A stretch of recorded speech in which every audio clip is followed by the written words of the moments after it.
If you think you're sitting still, you're going backwards. You just don't know it until you start hitting the rocks. Okay? And that's what happens in every business. The status quo is never good because you're going backwards. You just don't realize until it's too late. Welcome to Top Rated Gym, the ultimate podcast for gym owners ready to take their business to the next level. Each episode is packed with actionable advice to help you increase revenue, boost retention, and scale your business to new heights. Whether you're just starting out or looking to expand your locations, Top Rated Gym is your trusted resource for growth and success. Let's build stronger, thriving gyms, one episode at a time. Whether you're looking to scale your gym, improve retention, build up high-performing team, or simply become a better leader, today's conversation is packed with the wisdom from the front lines of fitness, innovation, and leadership. If you ever wondered how the best in industry think, decide, and grow, you are in for the treat. Today, we're diving deep into the world of fitness business leadership with a true industry connector, Eddie Tock, CEO of Rex Roundtables. Eddie is a facilitator behind some of the most powerful mastermind groups for fitness executives worldwide. Rex brings together top-performing club owners, studio leaders, and executives to share best practices, solve challenges, and push the industry towards through collaboration, not competition. Eddie, welcome to the show. Thank you, Andre. Great to be here. Appreciate all you do to help our industry get better. Really do. Eddie, I'm a part of experience being in the Rex. And I got to tell you, out of my 20 years of coaching, you guys put something incredible. And I want to ask you a question. I'm curious. I have a chance now for you to share this wisdom with the world. What is the biggest difference you see between clubs that struggle, fizzle, have challenges, and those that stands out through the test of time? That's, believe it or not, it's a pretty easy answer. The challenge is not the easy answer. It's actually the execution and the commitment to it. So the easy answer is really, do you have focus? In other words, do you have clarity in what you're doing? One of the things that we talk about is Patrick Lencioni has amazing resources that many of our Rex members use, the 5 dysfunctions of a team, the advantage. But personally, I think his best work is the 4 obsessions of an extraordinary executive. And he talks about clarity and over-communicating clarity and focus. And I think when a business has that, regardless if you, a gym or a financial company, that focus makes a difference. That's the first part. Second part is culture. You can't just be stuck in operations. So we talk in the roundtables about the 3 agendas of business. It has nothing to do with fitness. It has all to do with every business in the world. And 99% of managers and entrepreneurs spend all their time in the first agenda, which is operations. Now, you have to do that to be successful in business. But if you're only there, then you're vulnerable to competition, whether it's someone with a lower price, a better location, a bigger box. So that makes it harder to compete. But if you also spend time working on culture, which is in the second agenda, and then strategy and systems and staffing, in particular the culture being the most important, then your operations are going to go a lot smoother. The third agenda is leadership development. So we focus intentionally on leadership development of all of our Rex members and giving them tools to take back home to develop better, smarter leaders in the business so they don't have to micromanage. We just last month took one of our roundtables in Virginia to George Washington Leadership Institute, which we didn't even know existed. Matter of fact, George Washington, our first president, didn't even have a presidential library until about 10 years ago, which is crazy. But we got to spend half a day with a retired Rear Admiral on leadership development who was absolutely brilliant. He was actually the head of the U.S. fleet when the Berlin Wall came down in the Mediterranean. And he talked to us about leadership development and decisions being made. 70% of our groups have gone to Gettysburg for leadership development. We've had 2 groups spend a day with the CEO of Fastenal, which makes nuts and bolts. But the CEO did nothing but talk about culture, something you didn't expect from what you thought would be an operational company. So I think it comes down to focus, comes down to culture. The focus has to be with clarity. The other thing has to be the commitment to learning. And the commitment to learning means that, look, our industry's evolved a lot in the last 20 years. It's evolved a lot in probably in the last 5 years. Now, if you haven't adjusted to make some changes, it's like being in a sailboat. If you think you're going forward, you are. If you think you're going backwards, you are. But if you think you're sitting still, you're going backwards. You just don't know it until you start hitting the rocks. Okay? And that's what happens in every business. You know, the status quo is never good because you're going backwards. You just don't realize until it's too late. So that investment has to be not just in the facility and equipment. Yes, you have to do that. But it's got to be in the people. You know, in 2019, we had 3 managers doing 3 jobs. Today, we've got 1 manager doing 3 jobs.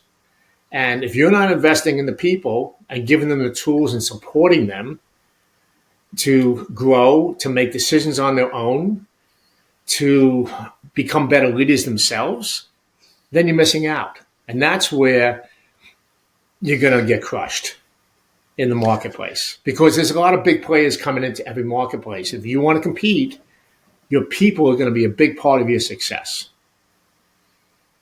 I love that. Simplified in 4 to 5 words. As I got it, it's focus, but clarity in that focus, right? It's a culture, big time, right?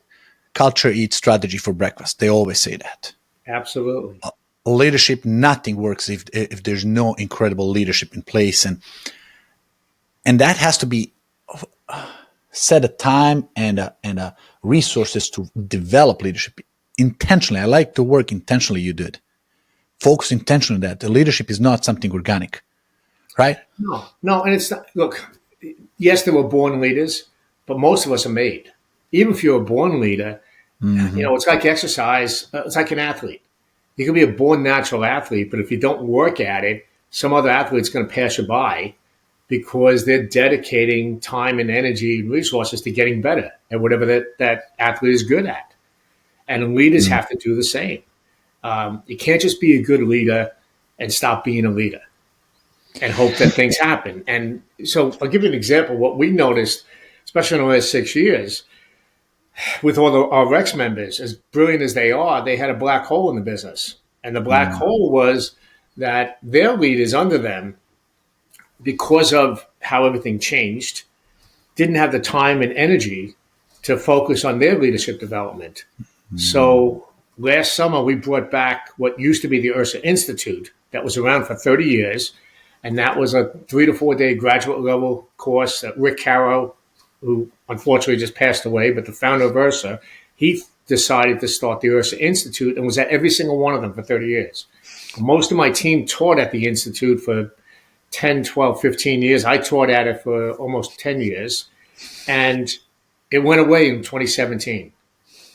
What we noticed is that the managers needed that resource. So we brought it back last summer with 2 goals in mind. One is help our Rex members develop better leaders in the company. And 2, believe it or not, is not to lose $10,000 on doing it. So the goal wasn't to make money. The goal was not to lose money our first year. Now, the best part is that we had over 60 attendees, which was better than Ursa ever had in terms of numbers. Wow. I think we actually made $200, so we didn't lose $10,000. and you know, the third part was Rick Caro, you know, spent the day with us at the Institute on our middle day, and he talked to us, my team and myself afterwards, and said that we actually did a better job than the Institute ever did. And that to me said, okay, we did the right thing for the right reason. And that is part of what we want to do in Rex. And so we have a leadership academy now every July. Yes. And the idea is that somebody's got to figure out how to invest in their people. Now, you can do it at a club level. You can do it at a company level. If you have multiple clubs, yes, it's a lot easier to do than maybe in one club where you got to take people out of operations. But you have to do it. You don't have a choice. And I'm going to ask a question that just came to my mind. Let's clarify for the people, who is the leader in the company? Like, who would you say it's a leader? Is it CEO? Is it founder? Owner? Is it their executives? Is it their managers? Is it their front desk people? Who should be trained as a leadership? Everybody has to be. And the reason everybody has to be is that CEO founder is not dealing with every customer every day, or they're not dealing with every staff person every day. So the goal is that the leaders have to develop leaders under them. No different than an athletic team, no different than the military. You can't have one great person at the top and everybody else not function well. That just doesn't work. So we have to look and say, how do we develop better, smarter leaders at every level? Now, obviously, the frontline level person with 6 months in the industry may not be as good as a CEO, not yet anyway, but they have to be better than they were yesterday. Yeah. And better than they were last week. And if we can do that, then we run a better business. If your frontline staff, I have one Rex member, for example, that he's been in a roundtable 24 years, missed one meeting in 24 years because his wife had a baby. And when he's in a meeting, he never calls the club, and the club doesn't call him. And the rule is don't call me unless the club's burning down. Okay? Now, what he's done better than most is he's developed the right culture, and he's empowered his teams, and they have 9 clubs. He's empowered his teams to make decisions that matter to the customer. No different than the Ritz-Carlton does. The Ritz-Carlton, their frontline staff is empowered to fix challenges and problems up to a certain dollar level without having to go and ask for permission automatically. And you think about it as customer experience, when any of us have any kind of customer experience, cell phones are notorious for that. You call because you have an issue, you have to try and talk to 3 people, repeat the story 5 times. Nobody gets it. You get even more frustrated when if the first person was empowered to take care of your issue, you'd be happy. True. True. And you feel when you get to solve problem on the first attempt, you feel people care. It's not a structured organization preventing them. Some managers holding off decisions and it's increasing delays and waiting. It feels like a person just did them a favor. Like, don't worry about it. I'll take care of this. And that they know there's a structure, but they don't show it through the structure. They show it through the empathy. They show it through care.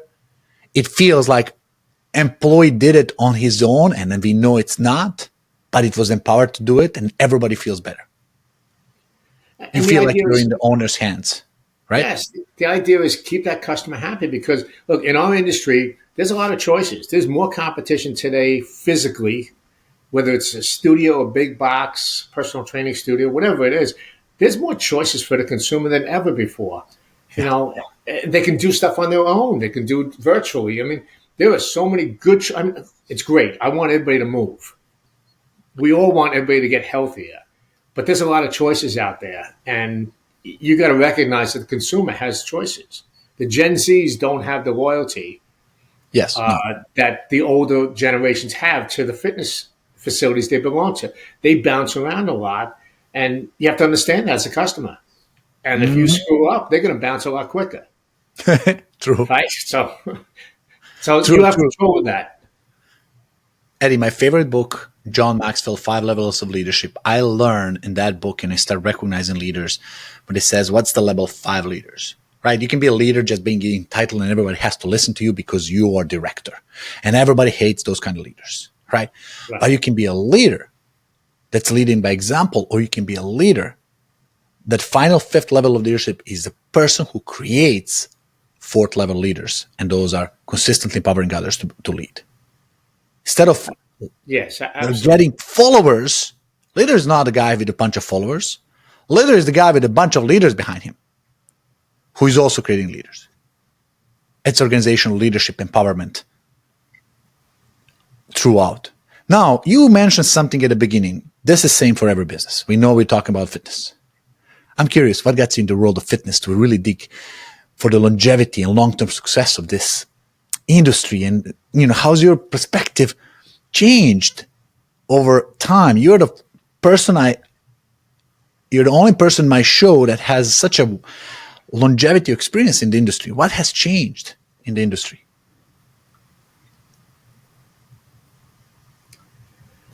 I think a lot has changed, but a lot has stayed the same. People want to get healthy. I think that to be successful in our industry, you have to be customer centric. You got to be customer focused. I'll give an example. So we took 5 of our different roundtables to spend a day, 14 hours behind the scenes with this famous company called Savannah Bananas. And they're not a baseball team, they're entertainment. What they've done really well is take a failed minor league baseball team and turned it into one of the most in-demand entertainment opportunities ever. They sell out every game in every stadium now within about 2 minutes. Nobody does that. The Yankees don't do that. The Cowboys don't do that. The Lakers don't do that. I mean, it's unbelievable. Now, you go to the game, it's all choreographed and scripted, but they still have to hit the baseball. That part is not. So we get to spend time with the marketing director, the HR director on hiring, the culture, the president, Jared, not Jesse. He's the guy in the yellow. He's the showman. We're spending time behind the scenes with the business. And what they do, their mantra is fans first.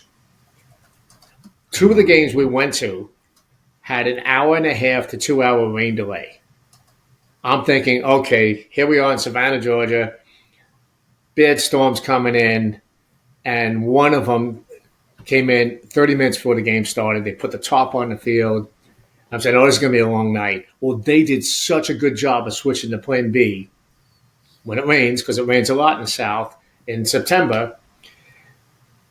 You didn't know that you were in a rain delay. They entertained everybody because they're fan-centric. So that was done intentionally.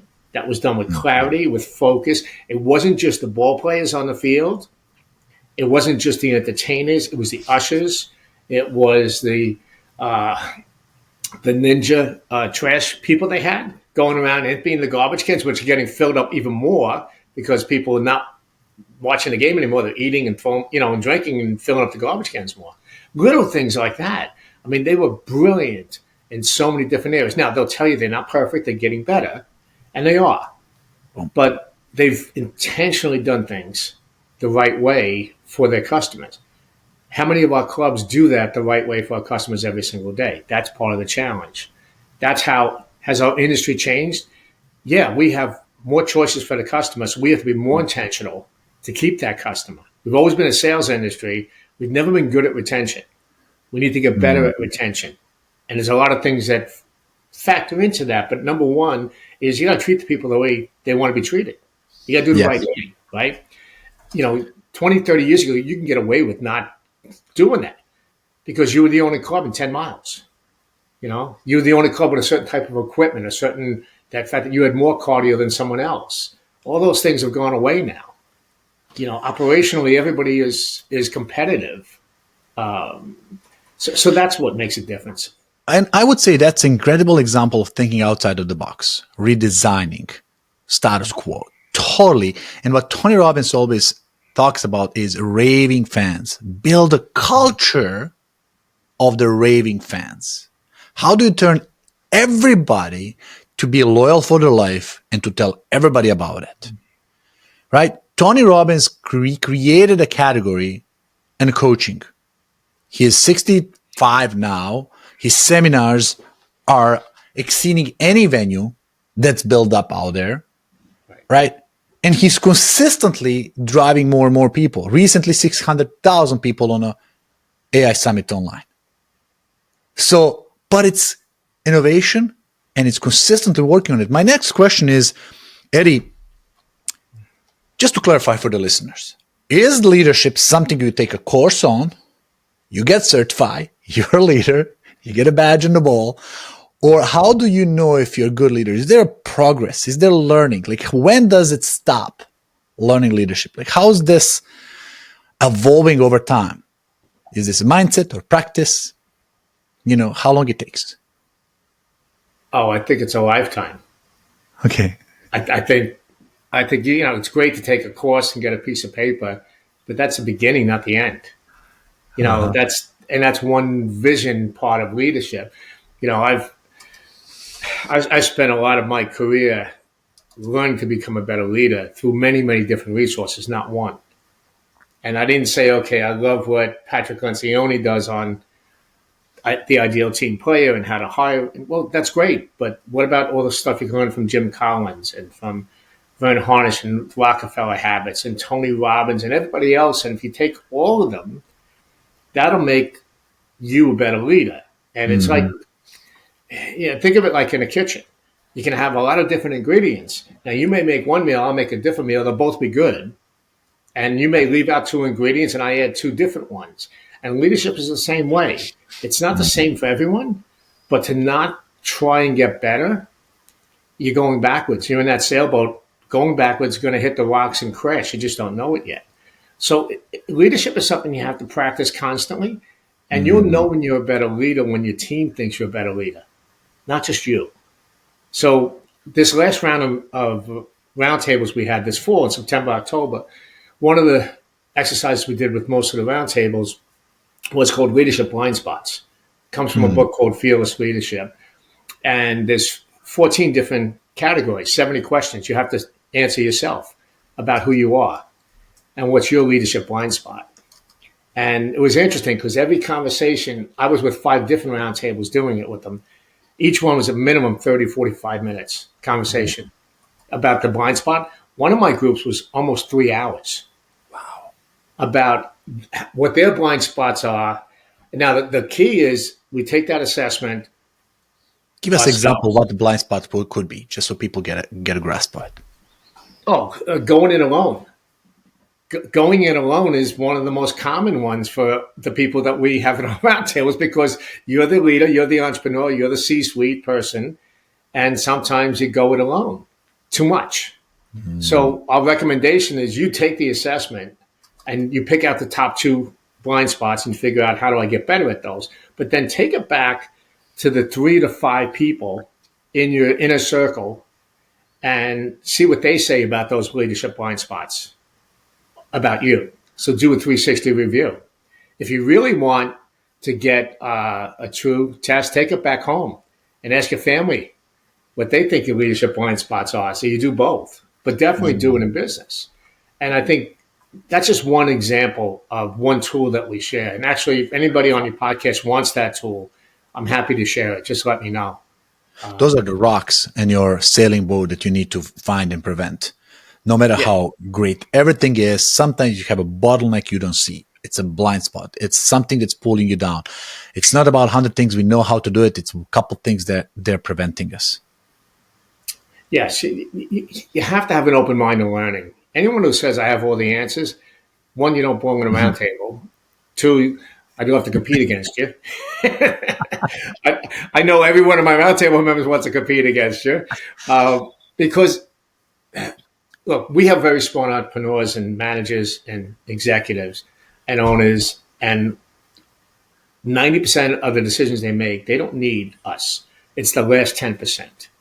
The last 10% where someone's sitting in your roundtable says, Andre, I agree with you, but did you look at it from this perspective? Or what if you added this? Or, what if you didn't do that? We've had decisions that roundtable members have made to not do something because of what their roundtable said. No, don't do that. And because they were an open-minded leader, they listened. Actually, I'll give you another example. Last year, we have our annual Rex team meeting once a year for typically 3 days. And last year, I walked into the meeting with 9 things I wanted to do going forward. Yeah. My team shot me down on 7. Shot me down on 7. Now, I listened. Okay. And they were, I think a little bit shocked that I listened to about all 7. But I understood their rationale behind it. And I think we made better decisions at that time. Now, how many leaders are open to that level of saying, okay, we're not going to do 7 out of 9 things you want to do? I love it. And it's also allowing others to lead. Leader doesn't mean taking the charge and fully controlling everything. It's not a dictatorship. It's collaboration. It's knowing where to let go. And it's knowing how to gather other leaders to work together. Yes. And when you do that, you elevate everybody. So, in 2020, when the world changed, Brent Darden, who's on my team, was asked to be the interim CEO of URSA, now HFA. Supposed to be for 3 months, ended up being 15 months. Uh-huh. one of the smartest things he did, all to his credit, he created 11 committees in different areas in our industry to help bring us back. And he sat down and said, here's my committees. I helped him identify a few people. He tried to put me on 3 committees, and I said, no. I said, I'll be the guy helping you fill the committees, and I helped 12 state alliances get put together. But so what we did is we found people that previously probably didn't want to talk to each other because they competed, but put the right people together to help make a difference. And a good leader realizes you can't do everything. You have to develop leaders or bring leaders together to get the results you really want. Eddie, I want to talk about, this is incredible, and in bringing up a big question. Let's say people now thinking like, yes, I understand leadership. I understand it's a bigger, deeper level of leadership. It's a lifetime commitment, but it's also change. Means learning, means developing, means rolling out the same mindset throughout the organization, means changing existing mindset and implementing new things, meaning forgetting how you did certain things before. And that change brings resistance internally within us, externally within a team, right? And we are facing change in the mindset, culture, leadership, technology, right? And many other things. So how do we, I want to ask you this important question. How do we accept a change without losing a core of what made us successful at the first place? Well, I think first you have to understand the only thing guaranteed in life is change. Only consistent things is a change, right? Paradox. Everything's going to change. Everything has changed. Look, the science behind exercise has gotten much better, right? And I've been doing this longer than most in this industry. And when I was in college and grad school, I was really fortunate. 2 of my professors wrote the exercise physiology book that was used by half of the country at the university level for many years. Mm-hmm. Yet when I was an undergrad, we were told during the baseball season not to lift weights. You don't lift weights, right? So you think about it today, that sounds insane, right? Yeah. But it shows you how old I am. But back then it was no. You lifted weights until the season started, and then you stopped. And then you would do some cardio, but you wouldn't lift weights during the season. So the science has changed, gotten a lot better, and these were some of the most brilliant people in exercise physiology. So if you understand that everything changes, and think about all the technology. Think about your car. You get into your car and it says, "Good morning, Eddie," to you. Yep. And everything is the technology compared to, even just 10 years ago is mind-blowing. In the fitness industry, the technology is starting to evolve, but as an industry, we're way behind other industries in technology. Mm-hmm. We need to catch up, but more importantly, we need to make good choices of things that are going to be good for our customers first. And I think that there are some technologies that are coming through with that to make it a better experience for the consumer. But you think about it, you go in a club and how many people are on their phone doing their workouts? Because they either have a fitness app or a YouTube open, and there's a lot of choices out there. And so that's what's changed a lot. I think as a leader, you can't give up your core values, but you have to continue to evolve them. I agree. And sometimes it's easier when you're not alone, right? Sometimes we are forced change like COVID. Boom, you have no choice. You stay on the track, you die. Sometimes you see the social proof. Everybody's changing. I have a fear of missing out, like AI technology now. I'm behind.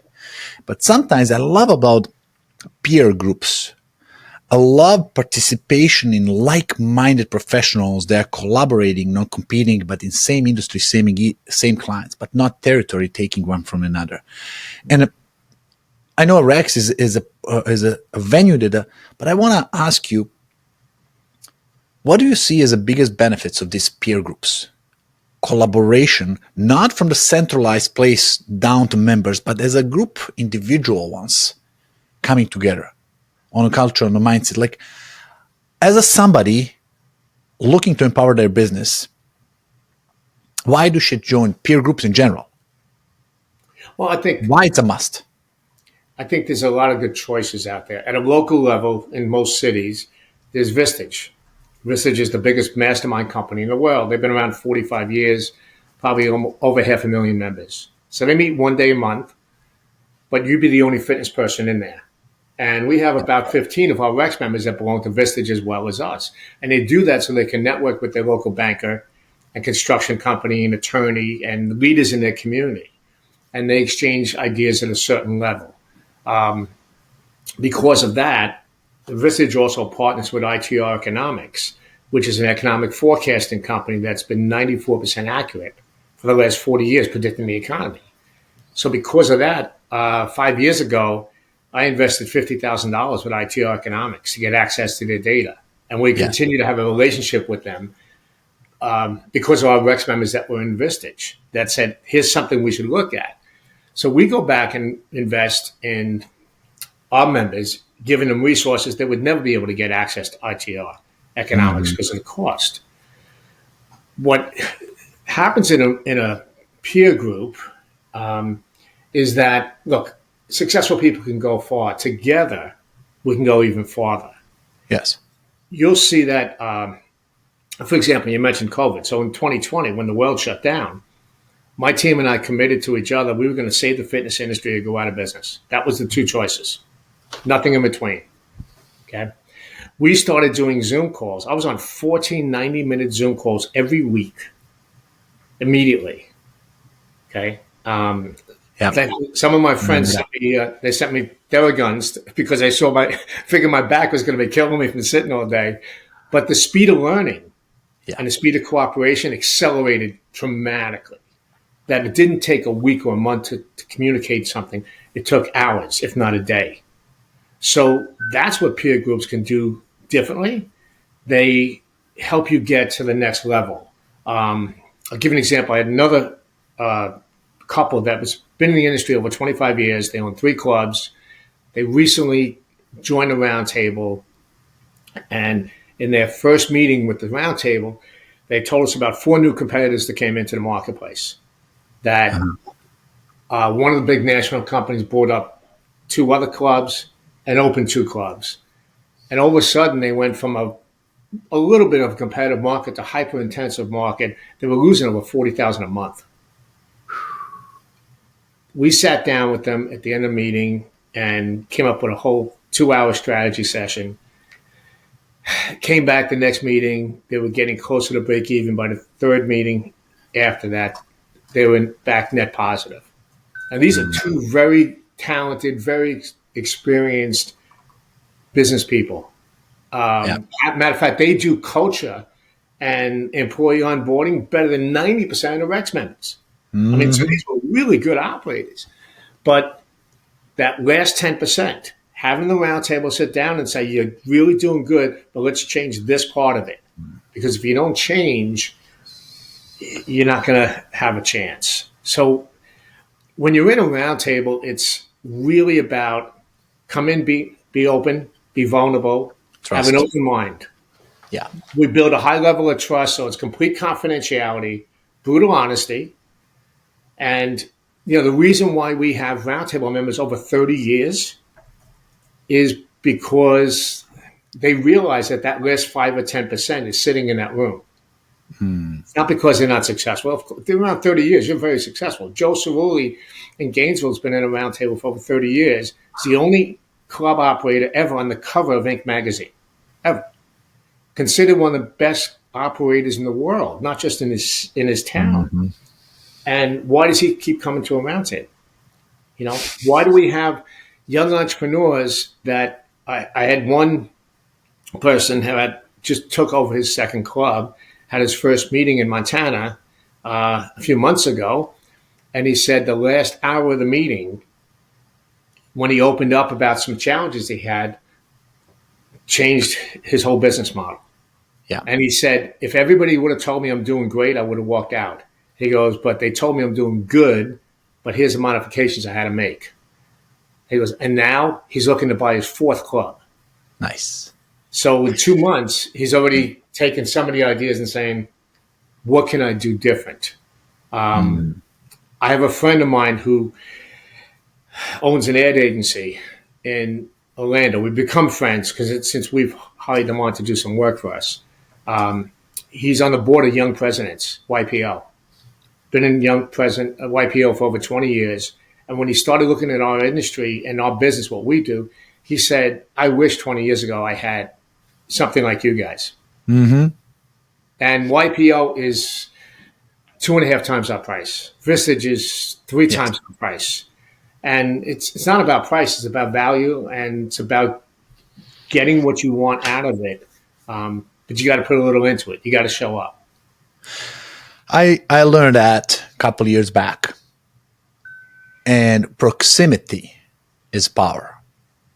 Proximity that puts you in front of the people, because being a business owner, leader, executive is a lonely journey.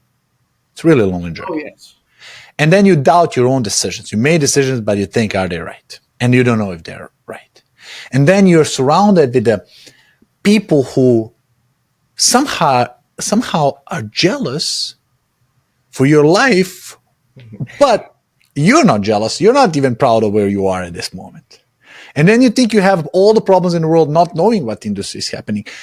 Being surrounded with like-minded people, it takes totally different level of thinking. It's almost rewiring your brain. I experienced traveling 2 years with incredible executives and with Rex Roundtables, how easy it is to get advice, how easy it is to share information, to learn without some kind of official process. Yes, there's a coaching and program and structure, but there's also that, they call it water fountain or water cooler, ideas exchange, vendor exchange, problem solves. Like, oh yeah, I solved that like this. Oh yeah, I call it not letting people go. I call it liberation process. There's so many simple things that can change if you're surrounded. And this is something people look forward to. They look up to, right? To learn from somebody who is 10 years advanced from them. You don't get that every day because we are so spread.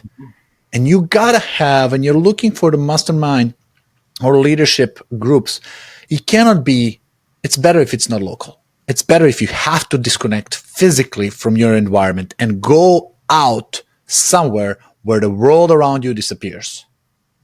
And you get to do talk about, what's the definition of an expert? It's someone who lives more than 50 miles from you.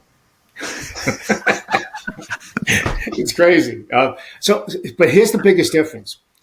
When you come into a Rex Roundtable, 75, 80% of the agenda is yours. Mm. It comes from the Rex members. Now, we, from our team, do 20, 30% like we did the leadership blind spots. That's fine. But this is not about signing up for, I see these other mastermind courses out there. Well, here's 14 chapters you have to go through. Mm-hmm. That's like taking a college class, 14 chapter, like this week or this meeting, we're going to do chapter 4. Well, what if the business you're in, Andre, really needs to be on chapter 6? And what if mine needs to be on chapter 2?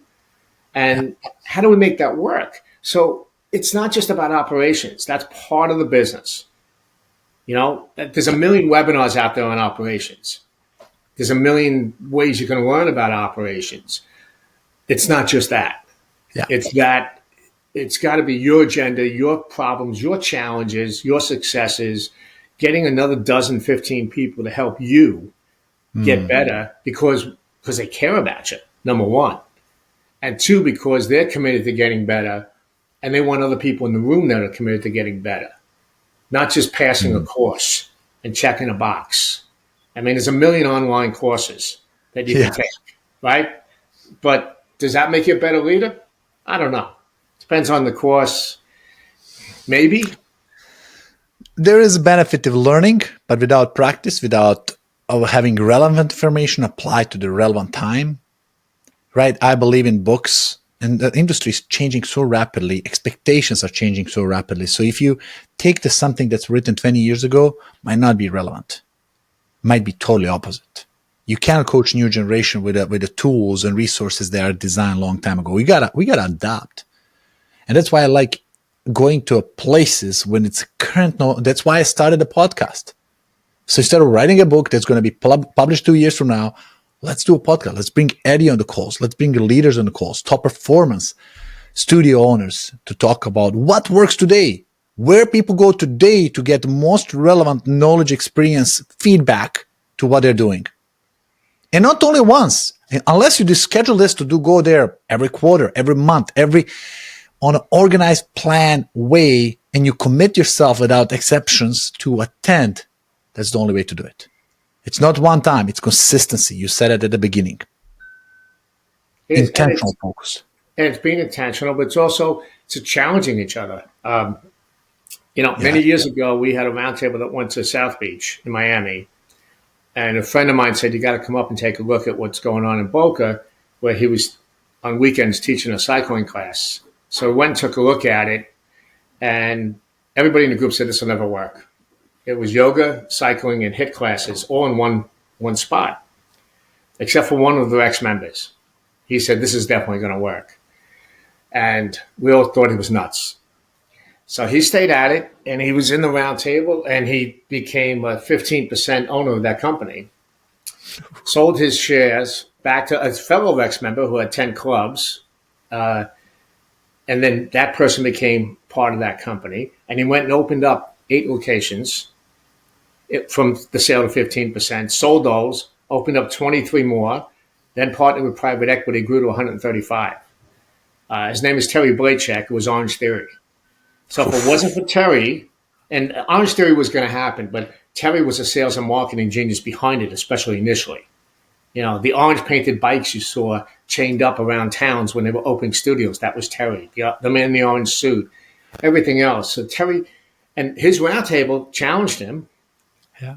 And he would come in and say, here's what we're thinking of doing. And we would sit down and become his unofficial board of directors. Oof. To help him. Now, he also had a vision, as a leader did, and saw that blue ocean strategy, that could be different at the fitness industry. And he called it right. He said, I think it's got about a 10-year run. And after 10 years now, Orange Theory's had to rebrand, because coming out of 2020 was known as a cardio workout, not strength, the perception. Yep. So they had a challenge pivoting coming out of that. They're coming back now, but that's what leadership does. Yes. Terry tells a story on how, we helped him develop as a leader, and he's probably one of the best leaders I've known. Wow. I love that story. When the best become better, when they change their mind just because they learn. That's why, guys, one thing you should remember here, proximity is power. Mm-hmm. And leadership is a skill that stays, and it's something you got to work all the time, no matter how good and great you are, on yourself and passing that knowledge to others. And I want to ask you, Eddie, this didn't come overnight to you. Like, how did you get into this industry? You could coach and train people on anything, but give me some resources. Let's say I want to just get my foundation around leadership. Is there any resource you would recommend me, like books or seminars or conferences or places I go to, before I ask you about what Rex does? I would say look outside the industry. So number one, because we intentionally take our groups outside the industry every 3rd to 5th meeting. So every year to year and a half, every roundtable gets out of the box. They get out of the industry. We've gone to leadership development at Gettysburg, now George Washington University. We've gone to Fastenal. We've taken them to Savannah Bananas. We have a long list of over 15 places we take them to. Each one, you're going to learn something different. Each one will help you apply something different. There were great higher-end resources like Jim Collins, Patrick Lencioni, Vern Harnish, Tony Robbins. All of those have great books. They have podcasts. They have resources that you can learn from. You can't take them all and not. One of the challenges can be, I've seen some leaders that I've known over the years where they have 5 different things going on. Yeah. They're doing 5 different leadership things. I'm going, well, what are you going to implement anything? You got to implement it at some point, right? One word is missing: focus. Yeah. It was like, they're like the eternal student, and that sounds great, but it doesn't get you results. Oof, yes. And I think that's what you have to look at is, how do you get better? You got to look outside the box, look outside the industry. to get better. Most good CEOs, most good leaders are always looking to learn. And you have to intentionally look to learn to get better. Yeah, don't be spontaneous. Leadership is not something that comes along. You gotta force yourself into planned, proactive involvement. So find yourself a way. And I want to ask people, because honestly, I love your organization. When I went first time and I saw it, it was at HFA. So a bunch of little flags all around the show, Rex. And I was like, I gotta find this. And I'm talking to, I think it was Dan from Fitco. I was like, tell me about it. Right. And he said, Andre, maybe I shouldn't say this publicly, but I got to say it anyway. He says, Andre, it's one of the best things I've ever done. Right. Like most of my greatest decisions came as a part of this group and the growth ideas. I was like, whoa. And this is somebody who is not involved as a sales, as a member there. And anybody you talk to, rarely you can find organizations today that has 30 years member participation. You can rarely find an organization when every member who's part of a table joins it consistently. Today, people are full of excuses and not coming. Yeah. You can count on people or you can keep them accountable, but everybody attends. That means they look forward to. It's the time they block everything out. It's a priority. It's a focus. It's dedication. It's commitment. That's what I love about it, right? But I know it's not for everybody. Probably you reject a bunch of people because they are self-centric. Well, look, we're open to everybody. If you are willing to learn and you're willing to support and contribute in whatever way you can to help the group that you're in, you're in. You don't have to be 30 years experience. You don't have to be a multimillionaire. You can have one club. You can have two little studios, and we'll find a spot for you. As long as you're willing to learn, we're very open to that. We've had, in the last 3 years, I've kicked out a couple of ex-members for being too self-centered and selfish. And they didn't fit. I just said, look, you're nice people, but go find a consultant. Like, you don't belong in a group. Yeah. Daniel, that you mentioned, really successful. Has nine clubs before he joined us. So he was doing great. Yeah. But when he came in, all of a sudden he realized, like, I'm doing good, but wow, these guys are going to take me to that next level. The same thing with the connections you get and the backing you get and support you get doesn't just happen 3 times a year when you're in the meeting. It's nonstop. Whether it's on a Zoom call, Slack, email, phone calls. I talk to an average of 8 to 10 Rex members every day. Every day. Yeah. Okay. Growing up, my kids got used to the fact that on Sunday afternoons, I had 2 Rex members that was the time they like to call. Yeah. But the reality is, it's not just like when you show up at a convention, that's great. But outside the convention, what do you get? This is 365 days.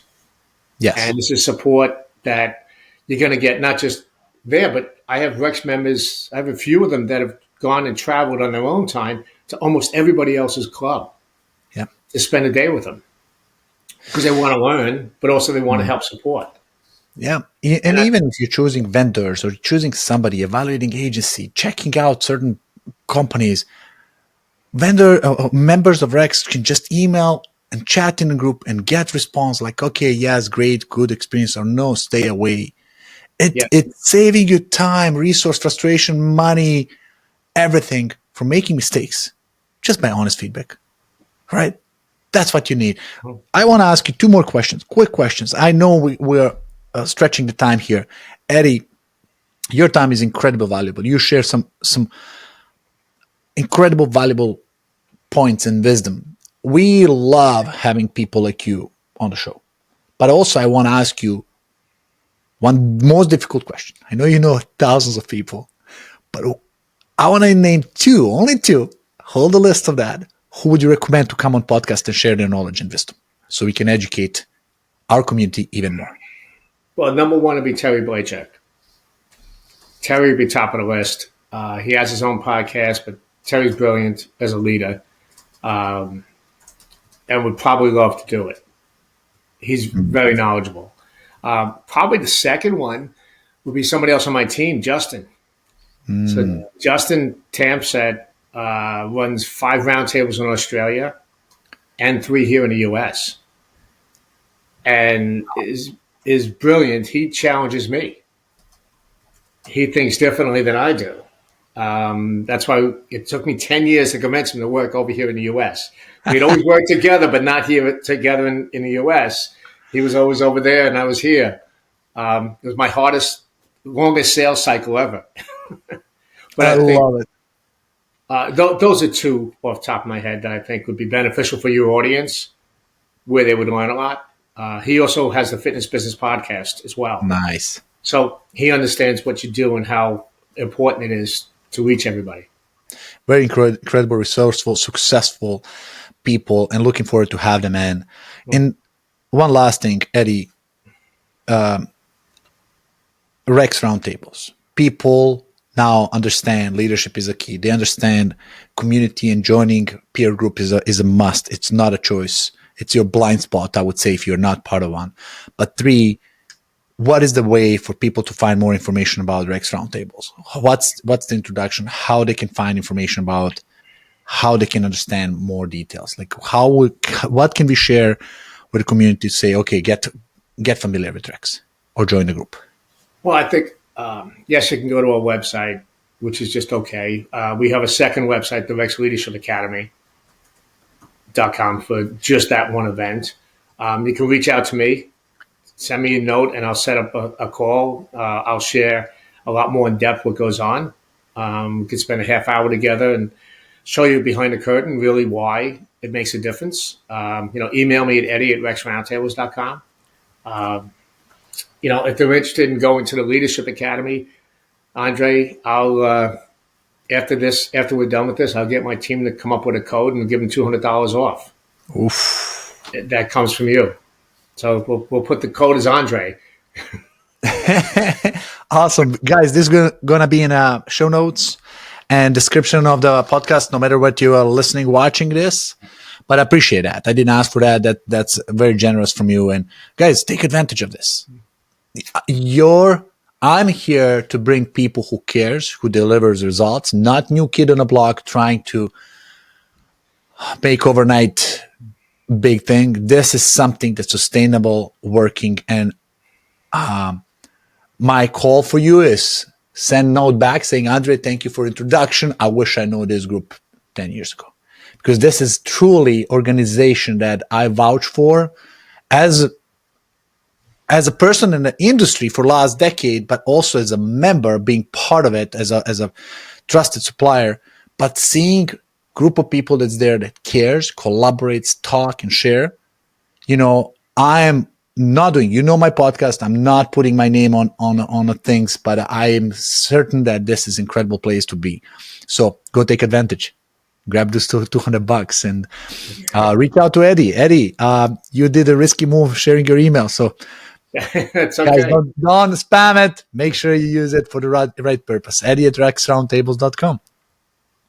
I appreciate all your support and your help, and I appreciate you being a trusted supplier. All the Rex members really value the conversation they've had with you, and that's what we look for. Is suppliers that understand a relationship, not a transaction. Yes, help the clubs get better and the studios get better, and I think that's priceless. Yes, and I love conversation, helping people and advising and sharing what I learned as well, and discovering their blind spot from my angle. And Eddie, on behalf of the community and my own team, I appreciate you coming up here. And for you guys who are listening, make sure you click subscribe and share.